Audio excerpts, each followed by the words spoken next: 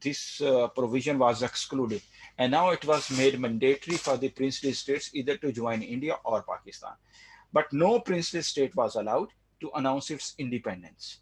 Or Pakistan government was of the opinion that according to the division plan, no princely state was allowed to announce its independence, so they were supposed to be part of Pakistan. And I told you in my last class that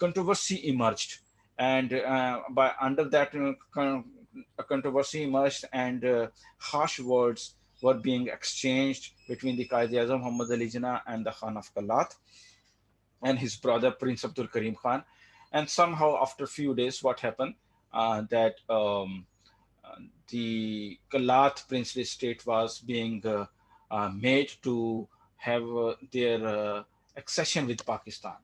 The government of Pakistan made Kalat princely state a part of Pakistan, and by hook or crook, there is a controversy that since the Khan of Kalat wanted to remain as a sovereign state